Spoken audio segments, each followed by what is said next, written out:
Hello दोस्तों, आप सभी का स्वागत है आपके अपने यूट्यूब चैनल जे जे एजुकेशन पॉइंट में। तो दोस्तों, आज से हम लोग नया सीरीज स्टार्ट कर रहे हैं क्लास नाइन्थ ज्योग्राफी का। तो क्लास नाइन्थ ज्योग्राफी का हम लोग आज फर्स्ट अध्याय यानी अध्याय नंबर 1 भारत आकार और स्थिति के बारे में जानेंगे। तो अगर आपको इस अध्याय का पूरा पीडीएफ चाहिए यानी नोट्स चाहिए तो आपको इस वीडियो के डिस्क्रिप्शन में टेलीग्राम का लिंक मिल जाएगा। आप वहां से इजीली उसे डाउनलोड कर सकते हो। तो चलिए दोस्तों, वीडियो को स्टार्ट करते हैं।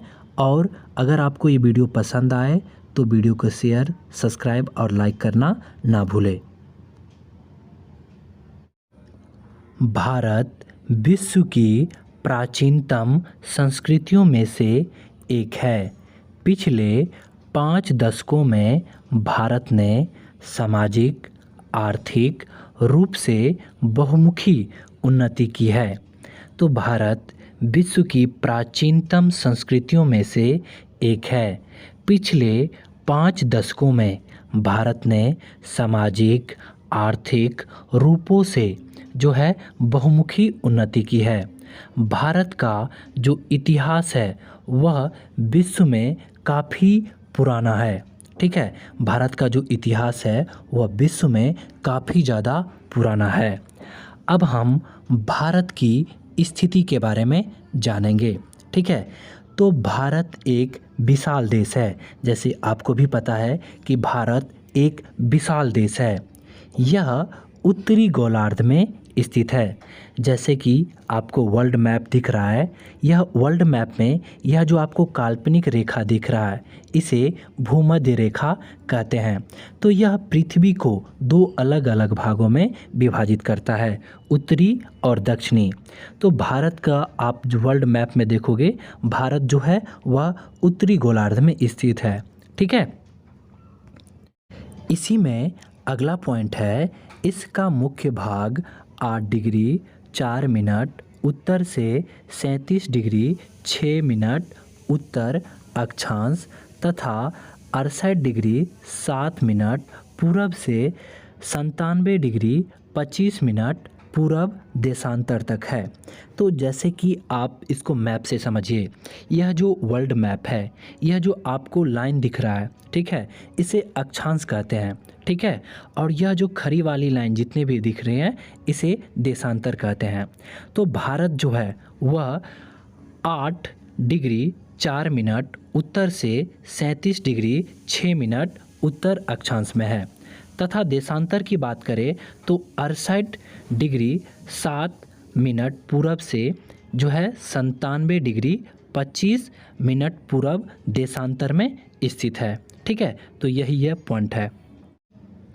अगला पॉइंट है कर्क रेखा 23 डिग्री 30 मिनट उत्तर में देश को लगभग 2 बराबर भागों में बांटती है। तो यह जो भारत है, ठीक है, भारत का नक्शा है, इसमें आप देखो यह जो लाइन है वह कर्क रेखा है। यह क्या करता है, तो भारत को 2 बराबर भागों में जो बांटता है, विभाजित करता है। ठीक है, और यह 23 डिग्री 30 मिनट उत्तर में जो है भारत को लगभग 2 बराबर भागों में क्या करता है, तो बांटता है। ठीक है, अगला पॉइंट है मुख्य भूभाग के दक्षिण पूर्व में अंडमान और निकोबार द्वीप समूह बंगाल की खाड़ी में तथा दक्षिणी पश्चिम में लक्षद्वीप समूह अरब सागर में स्थित है। तो जैसे आप मैप में देखोगे कि मुख्य भूमि से दक्षिण पूर्व में अंडमान, ये आपको अंडमान दिख रहा है, और निकोबार द्वीप समूह, ये क्या है, तो निकोबार द्वीप समूह है जो कि बंगाल की खाड़ी में है। ठीक है, तथा दक्षिण पश्चिम में लक्षद्वीप, यह जो आपको लक्षद्वीप दिख रहा है समूह, वह अरब सागर में स्थित है। ठीक है, अगला पॉइंट है भारतीय संघ राज्यों का सबसे दक्षिणी बिंदु जो इंदिरा पॉइंट कहा जाता था। ठीक है, भारतीय संघ राज्य के सबसे दक्षिण बिंदु जो है उसे इंदिरा बिंदु कहा जाता था। सन 2004 में सुनामी लहरों के कारण समुद्र में जलमग्न हो गया। तो यह जो इंदिरा पॉइंट था वह 2004 में जो सुनामी आई थी समुद्रों में, उसके कारण यह क्या हो गया, तो जलमग्न हो गया यानी ख़त्म हो गया। तो भारतीय संघ राज्य का सबसे दक्षिणी बिंदु जो है उसको क्या कहते हैं, तो इंदिरा बिंदु कहते हैं। ठीक है, अब हम आकार के बारे में जानेंगे। ठीक है, भारत की आकार। तो इसमें पहला पॉइंट है, भारत के भूभाग का कुल क्षेत्रफल 32.8 लाख वर्ग किलोमीटर है। तो भारत के भूभाग का कुल क्षेत्रफल कितना है, तो 32.8 लाख वर्ग किलोमीटर। ठीक है, अगला पॉइंट है, भारत का क्षेत्रफल विश्व में कुल भौगोलिक क्षेत्रफल का 2.4% है। तो भारत का जो क्षेत्रफल है वह विश्व के कुल भौगोलिक क्षेत्रफल का 2.4% है। ठीक है, अगला पॉइंट है, भारत की स्थल सीमा रेखा की लंबाई लगभग 15,200 किलोमीटर है। ठीक है, तो भारत की जो स्थल सीमा की लंबाई कितना है लगभग, तो 15,200 किलोमीटर। ठीक है, ये भी पॉइंट आपको याद रखना है कि भारत की स्थल सीमा रेखा की लंबाई कितना है, तो लगभग 15,200 किलोमीटर। अगला पॉइंट है, भारत की समुद्री तट रेखा अंडमान और निकोबार द्वीप समूह तथा लक्षद्वीप समूह के साथ कुल लंबाई लगभग 7,516.6 किलोमीटर है। तो भारत की समुद्री तट रेखा की जो लंबाई है, जिसमें अंडमान और निकोबार द्वीप समूह तथा लक्षद्वीप द्वीप समूह जो है, ठीक है, उसके साथ जो कुल लंबाई है वह लगभग कितना है, तो 7,516.6 किलोमीटर है। ठीक है, अगला पॉइंट है, भारत के उत्तर पश्चिम, उत्तर तथा उत्तर पूर्वी सीमा पर नवीनतम, यानी नवीनतम का मतलब होता है नया, हिमालय पर्वत है। तो जैसे आप मैप में देख सकते हो कि भारत के उत्तर पश्चिम तथा उत्तर पूर्वी यह जो भाग है, इस सीमा पर नवीनतम यानी नया जो है हिमालय पर्वत है। इस क्षेत्र में जैसे आप मैप में देख रहे हो, तो इस क्षेत्र में जो है वह नवीनतम यानी नया हिमालय पर्वत है। ठीक है, अब देखिए अगला पॉइंट है, भारत के दक्षिण का भूभाग उत्तर में चौड़ा है। भारत का जो दक्षिण का भूभाग है वह उत्तर की दिशा में चौड़ा है एवं हिंद महासागर की ओर जो है सकरा यानी कम चौड़ा। संकरा का मतलब क्या होता है, ठीक है, संकरा का मतलब क्या होता है यहाँ पे, तो कम चौड़ा होता गया है। तो भारत के दक्षिण का भूभाग जो है वह उत्तर में अधिक चौड़ा है एवं हिंद महासागर की ओर की तरफ हम आते हैं तो यह कम चौड़ा है। तो जैसे आप मैप में देख सकते हो, ठीक है, यह उत्तर की भाग है। ठीक है, ये आपको अधिक चौड़ा दिखेगा, जबकि जैसे ही हम हिंद महासागर यानी नीचे की तरफ आते हैं तो यह कम चौड़ा होते जा रहा है। ठीक है, अगला पॉइंट है, भारत के पश्चिम में अरब सागर तथा पूर्व में बंगाल की खाड़ी स्थित है। जैसे कि आप मैप में देख सकते हो कि भारत के पश्चिम भाग में जो है वह अरब सागर है तथा पूर्व में जो है बंगाल की खाड़ी स्थित है। ठीक है, अगला पॉइंट है, गुजरात से अरुणाचल प्रदेश के समय में 2 घंटे का अंतर है। अगर हम गुजरात से अरुणाचल प्रदेश की तरफ जाते हैं तो हमें समय में कितना अंतर मिलता है, तो 2 घंटे का। ठीक है, अगला पॉइंट है, 82 डिग्री 30 मिनट पूर्व देशांतर रेखा को भारत की मानक यमोत्तर माना गया है, जो कि उत्तर प्रदेश में मिर्ज़ापुर से गुजरती है। तो 82 डिग्री 30 जो है मिनट पूर्व देशांतर रेखा को भारत की मानक यामोत्तर माना गया है, जो कि उत्तर प्रदेश में मिर्ज़ापुर से गुजरती है। ठीक है, अब हम भारत तथा विश्व के संबंध में जितने भी पॉइंट हैं उनको देखेंगे। तो पहला पॉइंट है, भारत एशिया महाद्वीप के पूर्व और पश्चिम के मध्य यानी बीच में स्थित है। तो आप वर्ल्ड मैप देखोगे तो भारत जो है एशिया महाद्वीप के पूर्व और पश्चिम के मध्य यानी बीच में स्थित है। जैसे कि आप मैप में देख सकते हो, यह भारत है और यह एशिया महाद्वीप के पूर्व और पश्चिम के मध्य यानी बीच में स्थित है। ठीक है। अगला पॉइंट है हिंद महासागर, जो कि पश्चिम में यूरोपियों देशों और पूर्वी एशियाई देशों को मिलाता है। तो हिंद महासागर जो है वह पश्चिम में यूरोपियों के जो देश है उन्हें और पूर्व में जो एशियाई देश है उनको मिलाता है। कौन मिलाता है? तो हिंद महासागर। ठीक है।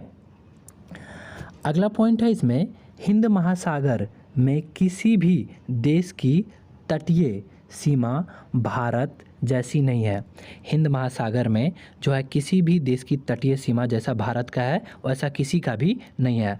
भारत की इसी महत्वपूर्ण स्थिति के कारण एक महासागर का नाम इनके नाम पर रखा गया है। तो हिंद महासागर जो है वह भारत के नाम यानी हिंदुस्तान के नाम पर रखा गया है।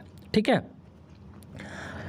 अगला पॉइंट है, भारत का विश्व के देशों के साथ संपर्क युगों पुराना है। भारत का विश्व के देशों के साथ जो है संपर्क युगों पुराना यानी बहुत पुराना है। समुद्री जलमार्गों की अपेक्षा भूभागों से अनेक यात्री प्राचीन काल में भारत आए। तो समुद्री जलमार्ग की अपेक्षा भूभागों से अनेक यात्री जो है वह प्राचीन समय में भारत आए थे और यहाँ पे आके यहाँ की स्थिति से परिचित हुए थे। अगला पॉइंट है, जबकि दुनिया को समुद्री मार्ग बहुत समय तक ज्ञात नहीं था। भारत में पहुँचने के लिए जो समुद्री मार्ग है वह दुनिया के सामने बहुत अधिक समय तक जो है ज्ञात नहीं था, उन्हें पता नहीं था इसके बारे में।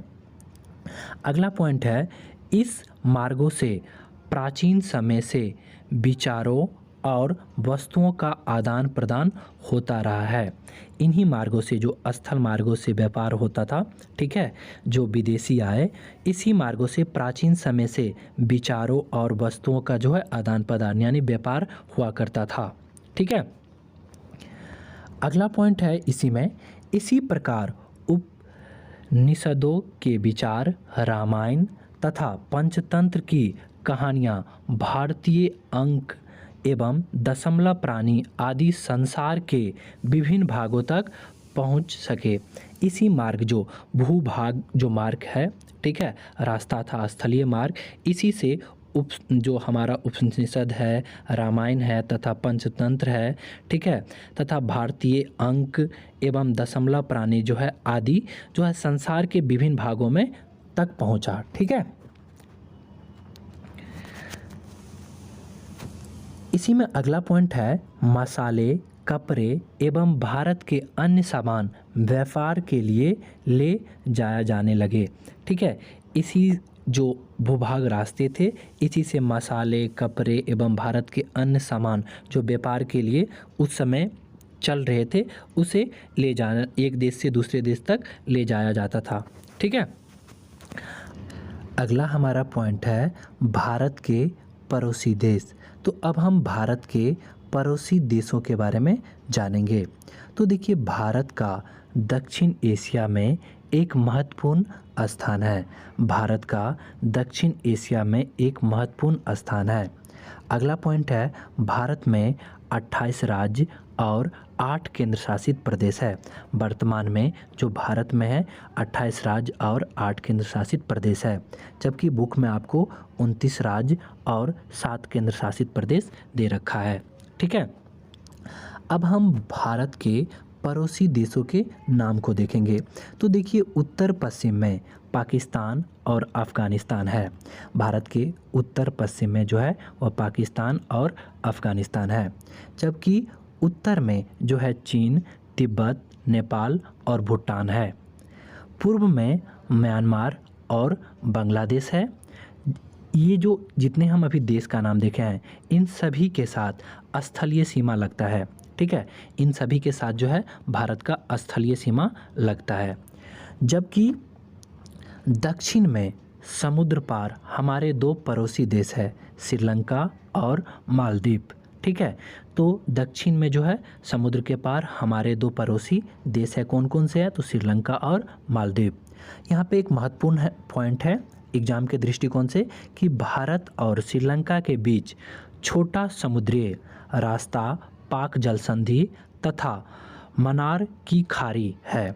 ठीक है, तो भारत और श्रीलंका के बीच छोटा समुद्रीय रास्ता पाक जल संधि तथा मन्नार की खाड़ी है। ठीक है, तो दोस्तों इस वीडियो में इतना ही। अगर आपको ये वीडियो पसंद आया हो तो वीडियो को लाइक और चैनल को सब्सक्राइब जरूर कर ले। मिलते हैं नेक्स्ट वीडियो में, तब तक के लिए जय हिंद।